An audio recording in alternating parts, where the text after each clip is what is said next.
Hi friends, అందరికీ నమస్కారం. So మనం ధూల్పేటలో ఉన్న సుందర్ కళాకార్ అని చాలా ఫేమస్ ప్లేస్. సుందర్ కళాకార్ అనేది ఒక మనిషి పేరు. సో ఆయన చాలా అంటే ఇక్కడ ధూల్పేట అంటేనే మనకి వినాయక చవితి అంటేనే ధూల్పేట అంటేనే సుందర్ కళాకార్. సో అక్కడ నేను చాలా విగ్రహాలు చూశాను. ఇంత హైట్ లో ఇంత ప్లేస్ లో అసలు కళ్ళు చెదిరే వినాయకుడు అయితే ఇదే. ఎందుకంటే చూడండి ఎంత హైట్ ఉందో వినాయకుడితో పాటు అసలు నరసింహస్వామిని చూస్తేనే నాకు భయం వేసింది. అంత ఉగ్ర రూపంలో అయితే ఉన్నాడు. కింద చూస్తే ఒక మనిషిని పండబెట్టి చంపుతున్న వీడియో, పక్కన నారదుడు. విజువల్స్ అయితే చూస్తే నాకైతే షాక్ అనిపించింది. పైన శివుడు ఉగ్ర రూపం చూడండి ఎట్లా అనిపించింది మనం చూడగానే.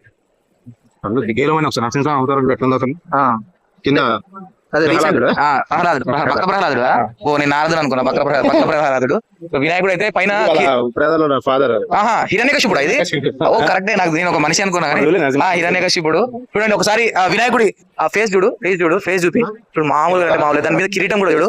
అయితే చాలా కాస్ట్ అయితే ఉంటుంది. మినిమం ఒక 2 lakhs అయితే మనం ఎక్స్పెక్ట్ చేయొచ్చు, లేకపోతే 1.5 lakh దాకా అయితే ఉంటుంది. కానీ వాళ్ళు రేట్ అయితే చెప్పట్లేదు.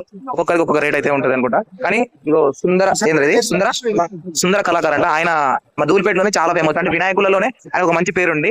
సో అందరూ వచ్చి ఆయన దగ్గర కొంటా ఉంటారు. కాకపోతే ఇది భారీ బడ్జెట్ వినాయకులు అయితే ఈయన దగ్గర ఉంటాయి. చిన్న వినాయకులు అయితే ఉండవు. ఇంకా ఒకటి నేను అది షేర్వాణి చేసిన వినాయకుడిని చూపి ఒకసారి. షేర్వాణి చేసిన వినాయకుడు చూపి. షేర్వాణి చేసిన వినాయకుడిని వా, ఇది మామూలు లేదు. షేర్వాణి, బ్లూ షేర్వాణి వేసాడు వినాయకుడు. పైన గుడ్డీలు కూడా పెట్టలేదు, చెస్ట్ చూపిస్తున్నాడు. సో మామూలు లేదు. చేతిలో కిరీటం కూడా ఉంది. ఇది తప్ప అని చూపిస్తాడు వీడు.